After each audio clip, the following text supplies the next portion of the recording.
Alors que j'ai préparé du coup cette prédication que j'ai eu à cœur la semaine dernière déjà, et vous savez que tous les dimanches en ce moment on est sur un thème bien précis qui a été inspiré par mon pasteur. C'est si l'Éternel ne bâtit pas la maison, ceux qui la bâtissent travaillent en vain. Et je trouve que c'est vraiment un sujet intéressant, et on a pu au fur et à mesure des dimanches, notre pasteur a pu aborder plusieurs sujets. On parle le fruit sans S qui était notre caractère, qui nous sommes, les fruits de l'esprit, ce que nous devons refléter au maximum au quotidien. Il a parlé des fruits avec un S, donc d'aller et de porter du fruit. Et on a enchaîné plusieurs fois comme ça. Et je vous encourage vraiment à être dans cette continuité. Alors, comme vous le savez, moi je suis un homme qui aspire au réveil. Je suis un homme qui a soif du réveil, qui aspire à ces belles choses. Mais à force de méditer et de prier, j'ai compris que pour bâtir un réveil solide, l'Église avec un grand E, pas l'Église de Marguerite, mais toute l'Église avec un grand E doit se réformer de l'intérieur. Nous avons besoin d'être réformés. Nous avons pris un cycle et je pense que l'Église a besoin d'être réformée. On a besoin de revenir à l'essentiel, à revenir proche du Seigneur. Et je vais justement essayer je vais essayer de pas m'éparpiller déjà, parce que c'est vrai que j'ai été très inspiré, mais je veux rester concentré sur pourquoi je suis là ce matin. Mais je ferai des petites parenthèses de temps en temps. Donc on va prier. Avant tout, je pense que c'est la première chose à faire.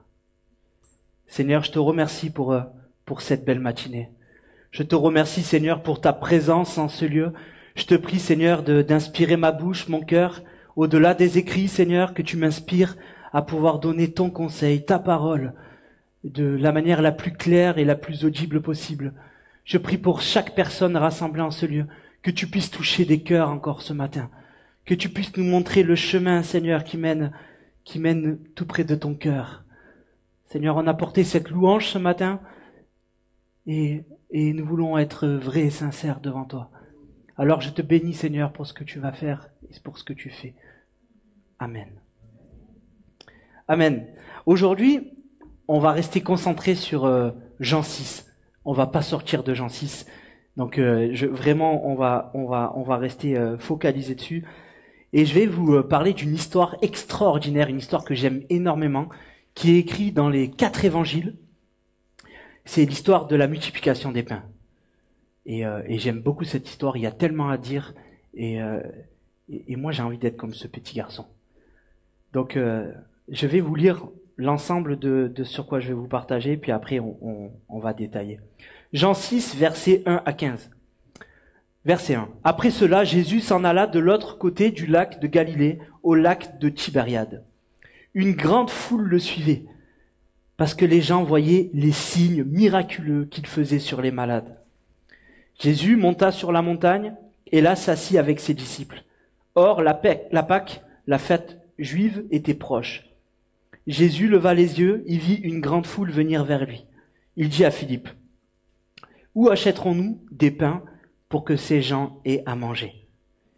Il dit cela pour le mettre à l'épreuve, car lui-même savait ce qu'il allait faire.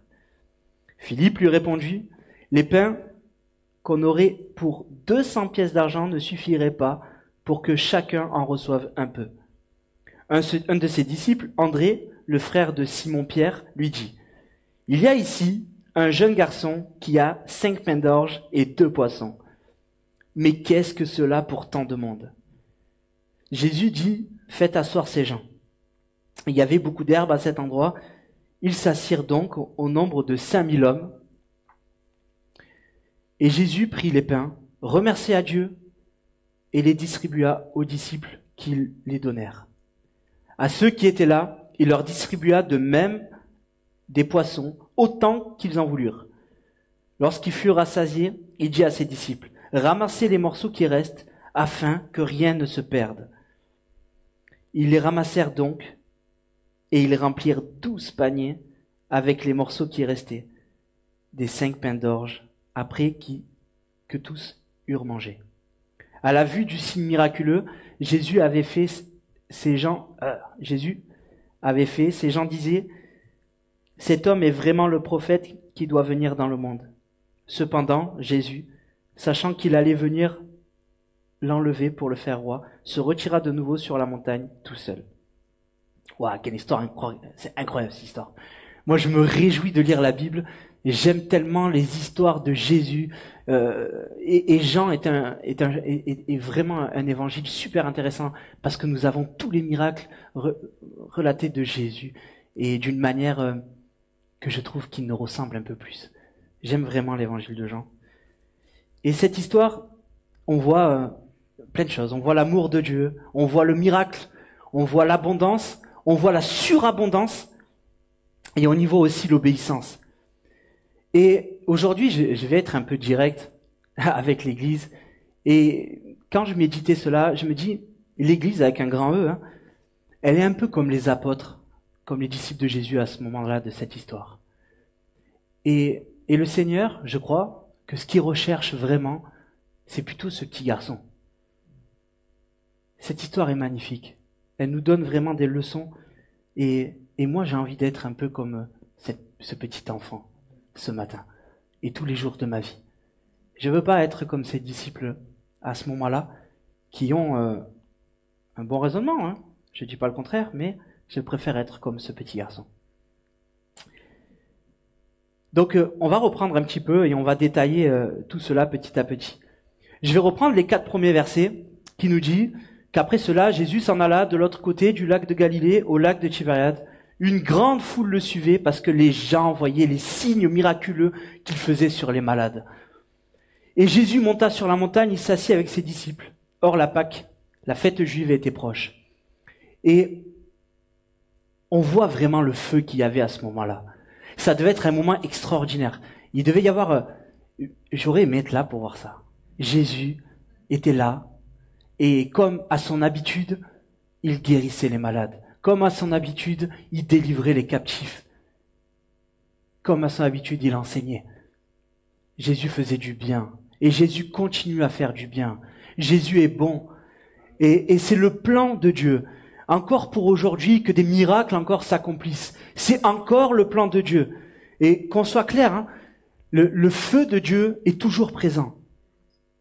Et la prochaine fois, j'en parlerai un peu plus en détail, parce que c'est là où je trouve que des fois l'Église a besoin d'être refermée, parce qu'on cherche le feu de Dieu en permanence, et on oublie que les attributs, il n'y a pas que le feu, il y a aussi le vent de l'Esprit qui nous enseigne qu'il est le Fils de Dieu. La révélation, pour moi c'est le vent, c'est la révélation qu'il est le Fils de Dieu. Il y a la terre, parce qu'après il va les faire asseoir sur la base de sa parole, l'enseignement.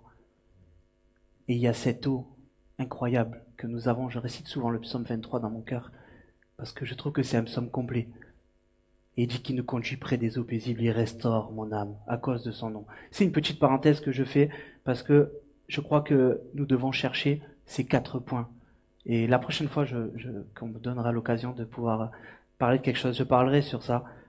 Et c'était ma petite parenthèse. Je tease un peu l'histoire. Donc là où il y a le Seigneur, rien n'est pareil. Quand Jésus est là, rien ne reste idem. Jésus est en action. Jésus est en marche. Jésus est encore en marche. Son Saint-Esprit est là aujourd'hui et il nous pousse, il nous encourage. Je sais qu'il y a beaucoup de personnes qui ont été bénies ce matin dans la louange et pendant aussi cette Sainte Seine. Et j'espère pendant cette prédication aussi. Mais Dieu est là. Et je ne vais pas m'étaler plus sur le feu. Mais le plus important dans cette histoire, sur ces 4 premiers versets, c'est qu'il y avait le plus beau des miracles, la conversion. Des gens acceptaient Jésus comme leur Seigneur et leur Sauveur. Et ça, c'est le plus beau des miracles, les amis. C'est ce que nous devons chercher aujourd'hui. La liberté en Christ. C'est ce que nous devons chercher aujourd'hui. De voir, parce que Jésus, Il guérit les malades. Mais il fait pas que ça, il guérit les malades dans le cœur aussi. Et parfois, on est tous un peu malades dans notre cœur. Et Jésus guérit notre corps, notre âme et notre esprit. Jésus est complet. Il sait très bien ce qui est bon pour l'humanité. C'était ma petite parenthèse. Je suis content de l'avoir faite. La suite du verset, et c'est là où on va commencer un petit peu plus à rentrer dans le vif du sujet. Le verset 5 à 7, Jésus leva les yeux, il vit une grande foule venir vers lui. Il dit à Philippe, où achèterons-nous des pains pour que ces gens aient à manger? Il est coquin quand même. Hein. Là, à ce moment-là, il est un petit peu taquin, Jésus quand même. Mais est-ce que des fois, il nous pose pas aussi cette question? Il disait cela pour le mettre à l'épreuve, car lui-même savait ce qu'il allait faire. Philippe lui répondit, les pains qu'on aurait pour 200 pièces d'argent ne suffiraient pas pour que chacun en reçoive un peu. Et j'aime bien cette histoire parce que est-ce que on est tellement comme ça parfois? Est-ce qu'on Philippe, il nous ressemble bien. On est tellement comme ça parfois. On est là, on se retrouve devant un problème. L'Église se retrouve à un problème. Dans ta vie, tu te retrouves dans un problème. Le premier truc que tu fais, tu raisonnes. Et j'aime bien. Philippe, il se pose, il a pas tort. Hein. Il réfléchit. On lui a donné un cerveau, il l'utilise. Et gloire à Dieu, parce que sinon on n'aurait pas cette merveilleuse histoire. Il réfléchit à une solution, il se pose, il regarde, il a 200 pièces d'argent, il y a 5000 hommes. Ça veut dire qu'on parle que, là, c'est pas un homme avec un grand H, on parle juste d'hommes. Ça veut dire qu'il y avait encore des femmes, des enfants, il y avait une multitude de personnes devant. Et dans l'évangile de Matthieu, il nous dit que cette foule était là depuis 3 jours. Donc là, à mon avis, la louange qu'on entendait, c'était les ventres qui commençaient à gronder un peu. Ils étaient en accord, les ventres grondaient, et ça faisait 3 jours que les gens n'avaient pas forcément mangé ou suffisamment, tellement que ça devait être incroyable de voir la gloire de Dieu. Les gens disent, c'est là que je dois rester. Et ils sont restés. Ils sont restés ces 3 jours sans vraiment manger. Donc la situation, mine de rien, elle est très préoccupante. Voilà, la situation est quand même très préoccupante. Et qu'est-ce qu'on doit faire? Et je trouve que Jésus pose la question, et c'est vraiment incroyable. Et on voit la suite du passage, le verset 8 à 9. Un de ses disciples, André, le frère de Simon-Pierre, lui dit, il y a ici un jeune garçon qui a 5 pains d'orge et 2 poissons. Mais qu'est-ce que cela pour tant de monde? Là, on va plus loin dans l'histoire. Je rappelle, il y a au moins 5000 hommes, des femmes, des enfants, et là, il y a un petit qui arrive avec 5 pains et 2 poissons. Et, on n'est pas avancé, hein. On est d'accord, hein. Là, on y serait là à ce moment-là. Il faut se projeter dans cette histoire. On est là, les gens ont faim et on n'a rien. On a 200 pièces d'argent et il y a un petit qui arrive avec 5 pains et 2 poissons. Alors, je parle aux mamans, hein. Même les mamans, les meilleures mamans du monde, hein, elles ont ce pouvoir hein, de avec pas grand-chose pouvoir faire des grands repas. Mais là, même là, c'est pas possible. Là, même là, on peut pas y arriver. C'est impensable. On est dans une impasse. Humainement parlant, on est dans une impasse. Cette histoire-là, on est vraiment dans une impasse. Et parfois, on réfléchit. On est là, on est dans cette impasse. On s'entête à rester dans une impasse. On s'y entête à cette impasse. On l'aime bien, cette impasse. Hein. C'est incroyable. Hein. Et on persévère à faire sans Jésus. Jésus, à ce moment-là, il est à côté d'eux. Et nous aussi, on le sait. Jésus est là, on le sait. Jésus est là avec nous chaque jour de nos vies. C'est une promesse qu'il a faite. Dieu n'est pas un menteur. Il est là chaque jour de notre vie. Dieu est là au quotidien avec nous. On le sait. Et pourtant, on ne lui remet pas nos situations. Et pourtant, on s'entête à persévérer dans des choses qui sont vaines. On s'entête à persévérer dans des choses où on ne voit pas d'issue. Comme ça qu'on se ronge la vie au final. On se ronge la vie. Et on s'entête. Alors que Jésus est là. Et on a tous un témoignage dans nos vies extraordinaire. Je connais pas tous les témoignages de tout le monde, mais j'en connais quand même une grande partie. Et on sait la fidélité de Dieu dans chacun d'entre vous. Waouh, alors pourquoi il le referait pas?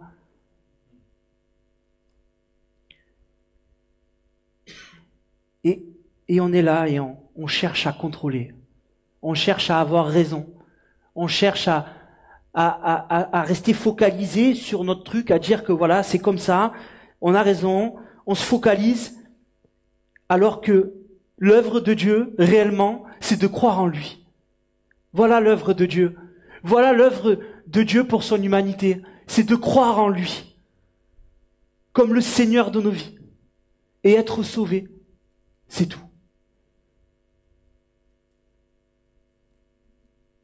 Dieu nous aime, les amis. Il nous regarde. Il attend. Il attend. Alors qu'on cherche le feu, on cherche la démonstration de la puissance de Dieu, et à la suite, on va voir, il va le faire. À la suite, on va voir, on l'a lu l'histoire, on sait ce qui va se passer. Il va le faire. Mais soyons posés auprès de Dieu. Soyons posés auprès de Dieu. Ayons tout ce caractère-là comme cet enfant. Ayons ce caractère.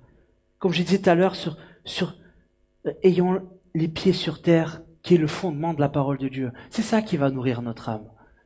À ce moment-là, les disciples, qu'on le veuille ou non, ils ne sont pas convertis. Et Jésus est là, mais ils ne sont pas convertis. Donc ils réagissent humainement. Ils ne sont pas convertis. Parce que s'ils l'étaient, ils seraient tournés vers Jésus, ils auraient dit, qu'est-ce qu'on fait? Au lieu de commencer à réfléchir à des solutions saugrenues et à commencer à se lancer dans des trucs, à dire, oui, ben, ça sert à rien que tu me parles tes 200 pièces d'argent, on le voit bien, il y a peut-être 15 000 personnes devant nous. Et puis c'est qui va aller chercher tout ce pain? Enfin, ça paraît un peu, c'est trop compliqué. Alors que Jésus est là. Et quand on s'assoit sur sa parole, la terre, pour moi, c'est la parole, c'est le fondement. On sait ces choses-là, parce que ça nourrit notre âme. Alors que on cherche ce feu, on cherche pas le vent de la révélation du Fils de Dieu. Parce que s'il y avait eu le vent de l'Esprit dans leur vie, ils auraient eu la révélation qu'il était le Fils de Dieu, ils ne se seraient pas posé autant de questions. Là où nous nous posons des questions parfois. Agissons comme des disciples. Là où quand ça va pas, que c'est le chaos, que c'est compliqué, l'épreuve parfois nous met dans des situations mal à l'aise. Je discutais avec mon frère tout à l'heure, qui est allé faire un stage à Paris pour je peux le dire, hein, je me lance comme ça. Et il est allé faire un stage à Paris il est militaire et il fait maintenant pour être l'accompagnement de tous les stress, les postes. On a compris. Voilà, c'était trop technique là. Plus de 3 syllabes. Et à ce moment-là, je réfléchissais quand on parlait et je me disais waouh, mais le monde a besoin de Jésus. Et alors que on est là, on cherche des solutions dans ce monde, alors que si on a l'eau de l'esprit, celui qui purifie nos âmes, qui purifie nos cœurs, quand on a sa parole ancrée dans nos vies, quand on a la révélation du Fils de Dieu, waouh, le feu peut y aller tranquillement maintenant. Alors que là, on cherche de congrès en congrès, le feu, où est le Seigneur? Il est là-bas. Oh, on va aller là-bas. Il est où le Seigneur? Oh, je l'ai entendu dans la réunion là-bas. On va à la réunion là-bas. Ah, le Seigneur est dans ta chambre. Le Seigneur est dans ton cœur. Comme dit Axel, souvent, le Seigneur est à 40 centimètres. Ouais, 45. Il est entre là et là. Il est entre ta pensée et ton cœur. Waouh. On n'a plus besoin de chercher, hein.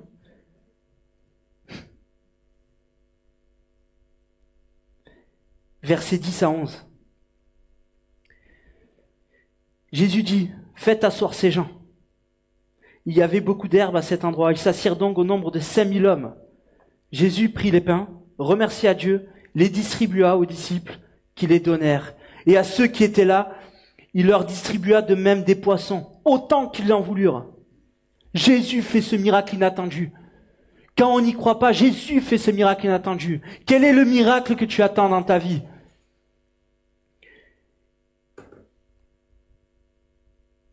Je suis content. Ce passage, je suis content que c'est un enfant qui est venu amener 5 pains et 2 poissons. Vraiment, je suis content que ce soit un enfant. Parce que si ça avait été un disciple, on aurait trouvé à dire, oui, c'est la foi des apôtres du Christ qui a permis ce miracle. Et on aurait dit, il faut provoquer les choses. On serait rentré dans cette pensée-là, c'est sûr et certain. Et là, je suis content, c'est un enfant. C'est un enfant qui est là, et il donne avec son cœur le peu qu'il avait. Et ça, c'est un exemple pour nous. Parce que, je rappelle que tout le monde a faim, mais lui aussi, il a faim. Qu'est-ce que ça fait 3 jours qu'il est là, lui aussi. Lui aussi, il a faim. Pourquoi il est là? Est-ce qu'il est venu accompagner ses parents? Est-ce qu'il a entendu la révélation du Fils de Dieu? Il a été convaincu, il est allé voir. Et il a bien fait d'y aller. Et ce garçon, il aurait pu tranquillement manger son repas. Il avait 5 pains de poisson. Bon, c'est pas ouf comme repas, mais bon, ça va, ça passe quand même. Il aurait pu le manger tranquillement, profiter de son repas dans son coin. Et il n'y a pas de problème, c'est un enfant, tout le monde lui aurait pardonné, il n'y a pas de souci. Et puis de toute façon, il y a tellement de monde devant nous, qu'est-ce qu'il va faire? Ces 5 pains et ces 2 poissons, même si on les coupe en petits morceaux, on y arrivera autant qu'il se régale. Mais il a décidé de partager le peu qu'il avait. Voilà l'attitude que le Seigneur recherche. C'est l'abondance d'un cœur pur. Voilà ce que Dieu recherche. L'abondance d'un cœur pur, comme cet enfant. C'est ça que Dieu recherche. Et c'est là où tu peux pas dire dans ta vie, j'ai rien, j'ai aucune capacité, j'ai rien. Parce que tu as au moins 5 pains et 2 poissons. Au moins. Tu as au moins une capacité extraordinaire dans ta vie. Tu as au moins quelque chose. Tu n'es pas rien. Et aujourd'hui, on va le dire, on le redit, je le redirai autant de fois que je serai convaincu que c'est pas clair pour tout le monde. Tu n'es pas rien. Tu as un trésor magnifique dans ton cœur que tu peux partager. C'est comme ça qu'on doit bâtir. Dieu t'a donné une capacité, une compétence. Dieu t'a donné des choses à pouvoir transmettre. Et regarde ce que Jésus fait avec 5 pains et 2 poissons avec un enfant. Regarde ce qu'il fait. Cette histoire, elle est incroyable. Et moi, je veux t'encourager. Regarde ce que Dieu peut faire dans ta vie. Et on n'a pas besoin d'être un apôtre pour avoir les faveurs de Dieu. On n'a pas besoin de tout ça. Dieu te donne des capacités qu'il désire multiplier dans ta vie. Comme la parabole des talents. Je vais pas prendre ce passage, mais pour de nombreux d'entre vous, on la connaît. Comme cette parabole, Dieu est fidèle. Dieu veut multiplier dans ta vie. Dieu veut bâtir dans ta vie. Dieu veut faire en sorte que tu dépasses tes limites. Et pour bâtir, on doit être comme cet enfant. On ne doit pas être égoïste. Comme cet enfant, nous ne devons pas être égoïste. On doit simplement donner. On peut donner, je sais pas, on peut parler de plein de choses. On peut parler même du matériel, du financier, du temps. Est-ce que ça soit pas un tabou pour l'Église? C'est vrai qu'en France, l'argent, c'est un peu tabou. Mais on peut donner tellement de choses. On peut donner de nous-mêmes, notre temps, notre capacité. Dieu va multiplier. Quand on donne la dîme, Dieu, c'est pour son œuvre que nous donnons. Quand on donne de notre temps pour venir faire le ménage, pour venir parler à un frère, une sœur qui est dans le découragement, ça, c'est ce que Dieu aime. Sans arrière-pensée. Juste on donne comme ça. Paf. On pense pas à recevoir quelque chose en retour, on donne simplement. Comme cet enfant.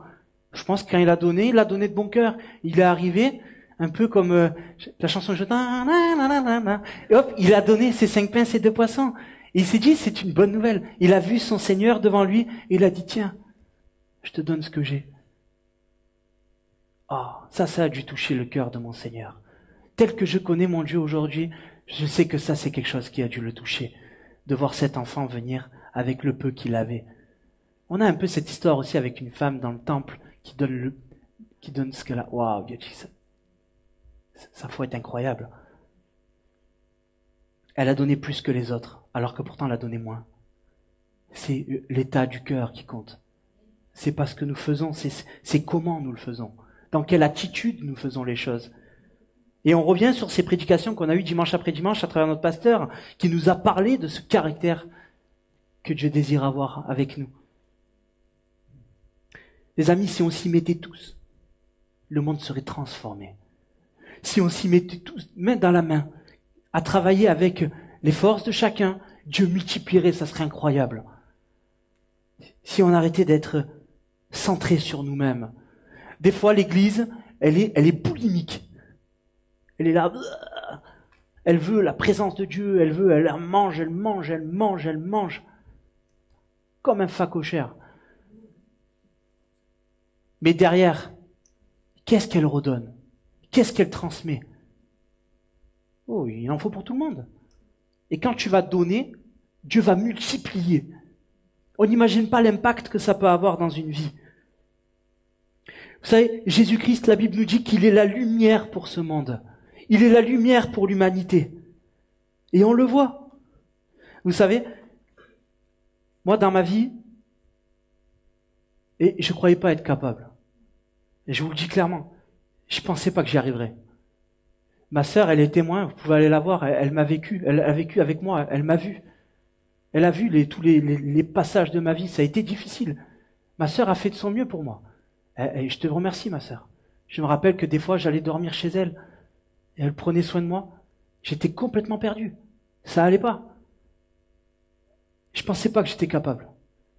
Je pensais que j'étais à moins que rien. Je pensais que je m'en sortirais pas. Je pensais que j'allais sombrer dans la folie à la fin.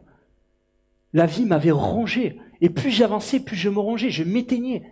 J'étais éteint.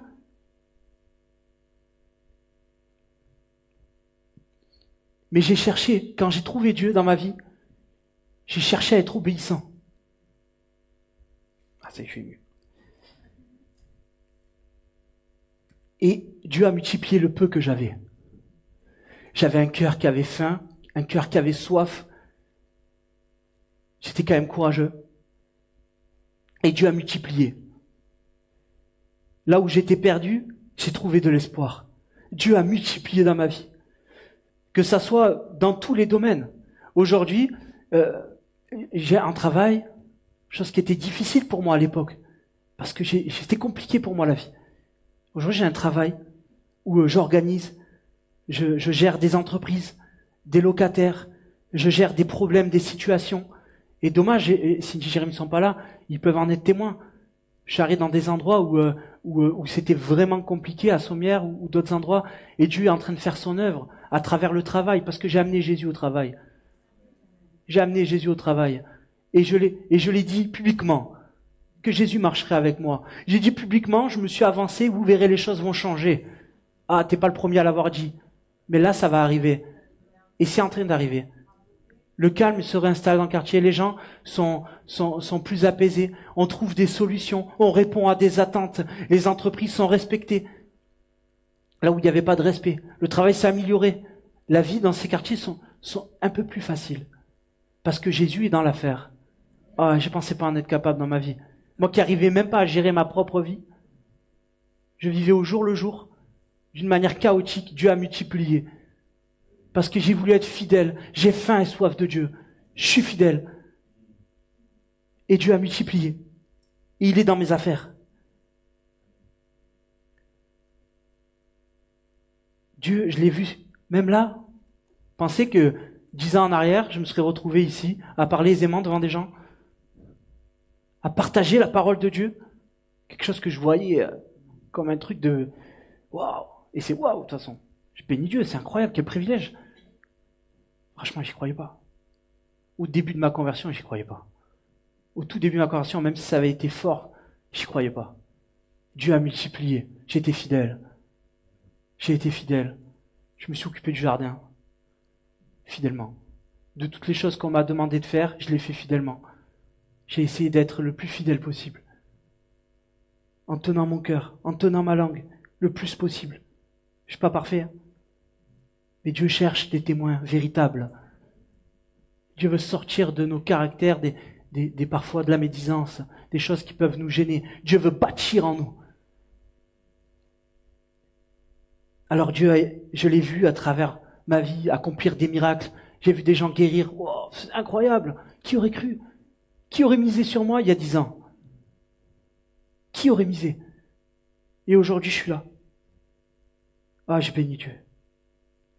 Il m'a donné une famille, une femme extraordinaire. 4 enfants. 4 garçons. Là, il a multiplié. Hein. Ah, je lui ai dit, Seigneur, maintenant, on n'en veut plus cette multiplication. Hein. On va essayer de bien gérer l'histoire. Mais voilà, Et la liste, je peux la continuer. Ma vie, ce témoignage, c'est incroyable. Je suis reconnaissant. Et Dieu va faire encore. Amen. Et je tiens quand même à vous faire remarquer quelque chose, que c'est un exemple, Jésus. Avant d'accomplir ce miracle extraordinaire, la Bible nous dit qu'il rendit grâce. C'est le secret dans nos vies. Il rend grâce. Il a fait asseoir tout le monde. Il est dit, et il rend grâce. Et ça, c'est ce que nous devons chercher, la reconnaissance. Être reconnaissant pour le Dieu que nous avons, avant de voir le miracle s'accomplir. Il rendit grâce avant la multiplication. C'est là où il proclame que les choses invisibles deviennent visibles par la foi. Ta situation, tu dois proclamer la victoire. Tu dois la voir, la victoire.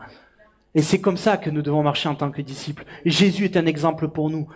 Il est arrivé, il a rendu grâce, parce qu'il savait que son Dieu était fidèle.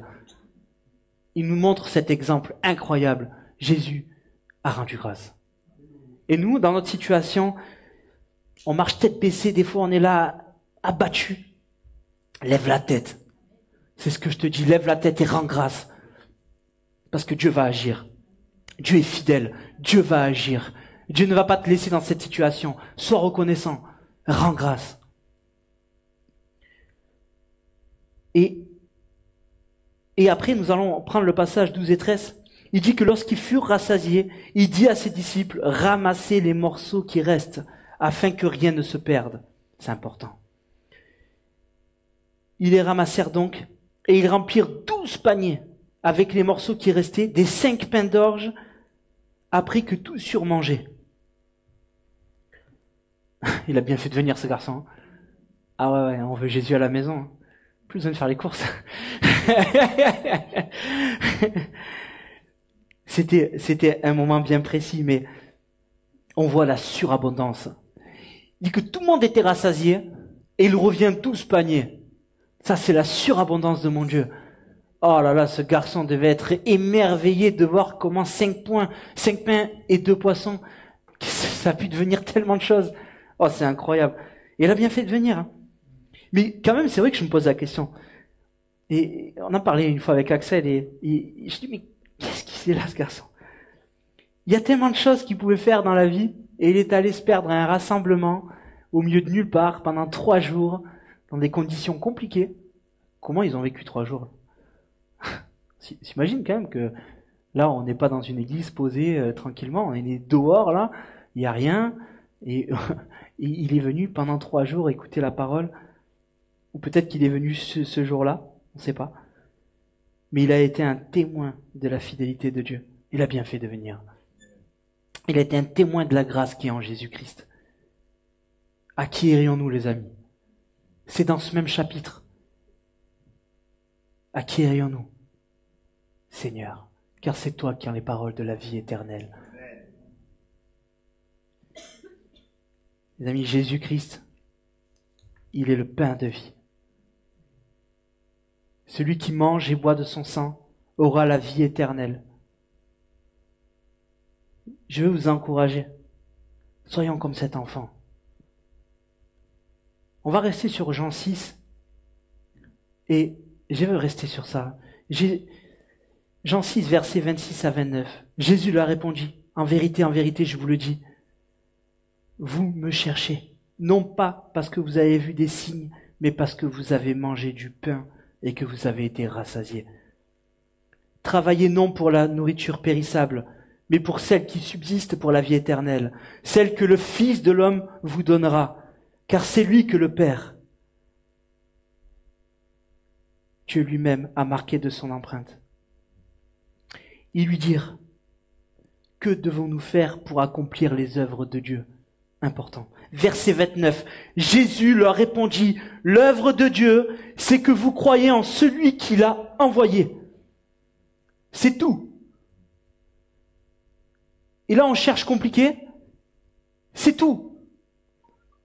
Un peu plus loin, on voit verset 35. Jésus leur dit, c'est moi qui suis le pain de la vie. Celui qui vient à moi n'aura jamais faim, et celui qui croit en moi n'aura jamais soif. Mais je vous l'ai dit, Vous m'avez vu, et pourtant, vous ne croyez pas. Tous ceux que le Père me donne viendront à moi, et je ne mettrai pas dehors celui qui vient à moi. En effet, je suis descendu du ciel pour faire non pas ma volonté, mais celle de celui qui m'a envoyé. Or, la volonté du Père qui m'a envoyé, c'est que je ne perde aucun de tous ceux qu'il m'a donnés, mais que je les ressuscite le dernier jour. Merci Seigneur. En effet, la volonté de mon Père, c'est que toute personne qui voit le Fils et croit en lui ait la vie éternelle. Et moi, je la ressusciterai le dernier jour. Verset 63, c'est l'Esprit qui fait vivre. L'homme n'arrive à rien. Les paroles que je vous ai dites sont esprit et vie. Verset 68, le Seigneur, il dit, c'est Simon-Pierre qui dit, Seigneur, à qui irions-nous? Tu as les paroles de la vie éternelle. Gloire à Dieu. Sa parole suffit. Elle est la meilleure des prédications. La meilleure des prédications, c'est sa parole. Je voulais détailler tellement de choses, mais je me suis dit, tout est là. Tout est là. Soyons sensibles à la parole de Dieu. La parole de Dieu, elle est pour moi, elle est comme une lampe sur notre cœur.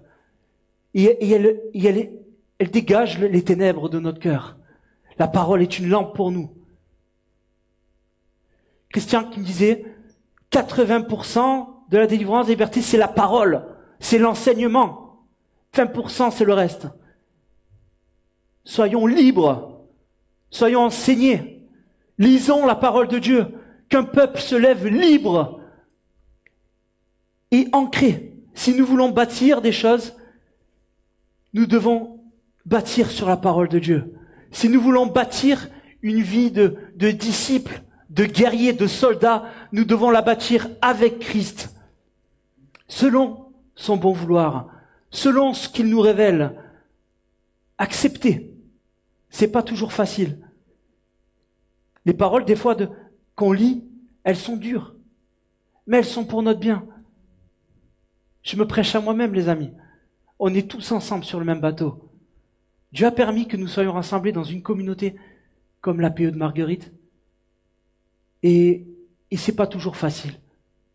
On doit supporter les uns les autres, accepter les capacités, les faiblesses de chacun, et espérer que Dieu ajoute, espérer que Dieu multiplie, parce qu'il le fait. Il le fait avec chacun d'entre nous. N'éteignons pas le feu qui est en nous. Soyons des disciples équilibrés. Soyons comme cet enfant.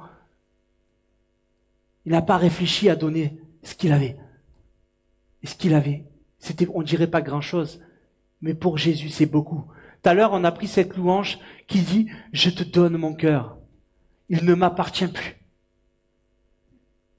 Et cette louange, alors qu'on est levé, qu'on proclamait ces paroles, mais qu'elles soient esprit et vie dans nos vies. Que ces paroles soient véritablement notre témoignage.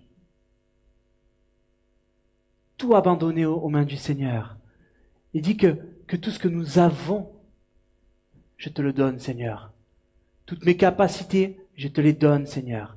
Tout ce que j'ai, Seigneur, c'est grâce à toi. Je te le donne, Seigneur. Fais-en ce que t'en veux. On ne donne pas à quelqu'un qui n'est pas capable de gérer. On parle de Jésus, celui qui est capable de gérer nos affaires. Là où nous, on est bloqué, comme Philippe se retrouvait bloqué. Il est capable de gérer cette affaire. Pour lui, c'est rien du tout. Jésus l'a pas forcé, pour nourrir 15 000. Il a créé la parole. Il dit que Jésus-Christ est le Logos. Il est la parole de Dieu. Il suffit qu'il dise et les choses arrivent. Oh, qu'est-ce que Dieu va proclamer dans ta vie aujourd'hui? Ça va être une vérité. Oh, c'est pas facile parfois. Mais nous devons bâtir ensemble. Nous devons combattre ensemble. Nous devons marcher dos à dos. Nous devons serrer les rangs, marcher comme une armée, proclamer sur nos vies et voir la fidélité de Dieu s'accomplir. Qui doute de ça aujourd'hui? Merci de pas lever la main. Dieu est fidèle. Dieu nous aime. Et j'ai encore un peu de temps. Moi, je veux vous encourager. J'ai envie de vous encourager aujourd'hui. Il faut que ça brûle. Il faut qu'on soit libre. Il faut qu'on soit comme des enfants. Le royaume des cieux appartient aux enfants. C'est ce que Jésus a dit quand il a vu ses enfants arriver. Soyons comme ces enfants. Des fois, on est trop technique. On cherche trop technique. Alors que il suffit juste de pas forcer et de laisser l'Esprit de Dieu agir. Oh, Dieu veut multiplier dans ta vie. Tu as des capacités extraordinaires. Dieu va faire en sorte que ça soit utile au bien commun. On est là, ne soyons pas boulimiques, mais soyons des gens généreux. Soyons des gens qui partagent le repas, qui partagent un sourire, qui partagent une parole d'encouragement. Dieu va multiplier le sourire. Quand tu donnes un sourire et un retour en général. Dieu veut faire encore avec toi. Qu'est-ce que Dieu veut faire avec toi? C'est ça la question. Quelle est la révélation pour toi? En quoi Dieu veut t'utiliser? Oh, sois fidèle, c'est ce que je te demande. Sois fidèle. Tiens bon. Vous êtes beaux les amis. Vous êtes beaux. Je connais tout le monde ici. Et vous êtes beaux.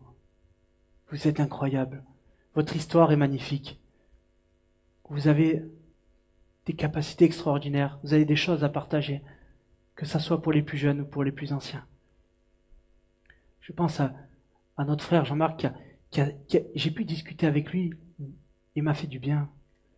C'était le samedi, quand on avait discuté, on parlait de l'Arménie aussi, de ce réveil. Oh, quel homme rempli de connaissances, rempli d'expérience. Je te bénis, mon frère. Et on se fait du bien, on ne se rend pas compte. On arrive à des moments parfois, et, hop, il suffit d'une parole pour réallumer tout ça. Il suffit d'un sourire pour réallumer tout ça. Il suffit d'une tape sur l'épaule, d'un câlin pour réallumer le feu. Soyons simples, les amis. Soyons simples. Tout à l'heure, il nous partageait, Fabrice, que tous les jours, ils étaient là, ils partageaient la scène ensemble. Quelle simplicité! On ne dit pas qu'il était là avec une épée, un bouclier. Il partait, non. Il partageait le pain et le vin parce qu'il savait que quand Jésus sera dans l'affaire, ça allait se régler le problème. Et ils ont compris, ils en ont fait des erreurs avant d'arriver à ce moment-là. Et ils ont compris que ça fonctionnait pas. Et nous, est-ce qu'on a compris? Est-ce que nous, on a compris que quand Jésus n'est pas dans l'affaire, ça ne fonctionne pas? Est-ce que nous, on a compris que quand des fois c'est la disette, quand des fois c'est compliqué, quand des fois il n'y a pas ce qu'il faut, on doit juste remettre. Ça va être une occasion de témoigner les mardis soirs, pendant la réunion de prière. Amen. On aimerait vous voir aussi. Vous savez, on est ensemble, on fait ce qu'on peut tous. Et le fait qu'on soit ensemble, ça nous encourage. Vous savez, on est dans une réunion de prière et il y a une personne qu'on voit jamais qui arrive, ça fait du bien. Ça fait du bien. Quand pendant un dimanche, on voit pas des gens pendant longtemps et qu'ils arrivent, comme mon frère Mario, j'étais content de le voir ce matin. J'ai vu, ça faisait longtemps. Ça fait du bien. Quand je vois Élie revenir à la batterie, ça me fait du bien. Quand je vois ma sœur Vénus, ça me fait du bien. Je suis content de vous voir. Ça nous fait du bien. C'est comme ça qu'on multiplie. Dans la communion, ensemble, les uns les autres. J'aurais pu prêcher un message de feu, utiliser ce message pour amener, mais je ne crois pas que c'était la volonté de Dieu ce matin. C'est pour ça que je veux rester attaché à cette pensée. Je ne ferai pas d'appel aujourd'hui, même si j'aime beaucoup ça. Mais il y a un temps pour tout. Il y a un temps pour le feu. Il y a un temps pour la révélation. Il y a un temps pour être affermi dans la parole de Dieu. Et il y a un temps où l'eau doit couler et doit nous restaurer. Elle doit nous guérir de l'intérieur. Aujourd'hui, je crois qu'il est là le temps. Pour bâtir, nous devons être libres. Pour bâtir, nous devons être guéris. Pour bâtir, nous avons besoin de cela. Alors évidemment que j'aurais voulu prêcher un message de feu. Mais il y a un temps pour tout. Le feu, au bout d'un moment, ça brûle, les amis. Et c'est pour ça qu'on a besoin. Moi, je bénis Dieu d'avoir eu une expérience avant de venir dans une église évangélique. Comme vous savez tous, j'ai resté 2 ans dans ce monastère et je bénis Dieu pour ces moments-là où j'ai pu connaître l'eau qui coule sur ma vie, qui me nettoie, qui me transforme, qui me restaure, qui me renouvelle. J'ai pu prendre du temps pour moi, pour étudier la parole de Dieu sans être dans l'action. Juste être libre. Et ça m'a lavé de l'intérieur. Oh, j'ai gagné du temps. J'ai gagné du temps. Parce qu'il y avait des choses à nettoyer dans mon cœur. Et il y a encore des choses à nettoyer. Mais ça va mieux quand même. Et qu'est-ce qu'il y a à nettoyer dans vos vies? Oh, il faut passer à la machine à laver, les amis. On a besoin d'être passé à la machine à laver. Chut, nettoyer. Est-ce qu'on est prêt à faire ce pas aujourd'hui? Oui, amen. Amen, ça fait du bien d'entendre ça. Amen. Amen. Et vous savez, on a des gens qui sont capables de le faire. On a 2 équipiers ici à la ministry qui font ces choses-là. Et le Seigneur est fidèle. Il peut le faire dans ta chambre, il peut le faire à travers un frère, une sœur. Mais ne perds pas de temps. Parce que le problème, c'est que quand on nettoie pas, eh ben, vous savez la saleté comment ça fait? Quand on nettoie pas une maison, ben, ça s'entasse, ça s'empile. Et quand c'est le moment de faire le ménage, on n'y passe plus le même temps. Que quand tu nettoies tous les jours, eh ben, c'est facile à nettoyer une maison quand tu nettoies tous les jours. Mais si tu la nettoies une fois tous les 6 mois, ben, il faut une équipe là, avec du gros matériel. Alors lave ton cœur chaque jour. Mets-toi devant le Seigneur, purifie-toi, demande pardon, rends grâce à Dieu pour l'épreuve. Rends grâce à Dieu pour ce que tu traverses. Rends grâce à Dieu pour qui tu es. Rends grâce à Dieu pour ce qu'il va faire dans ta vie. Est-ce qu'on peut se lever? Est-ce que l'équipe de louange peut revenir? On va prendre un chant quand même. Pas rester sur ça.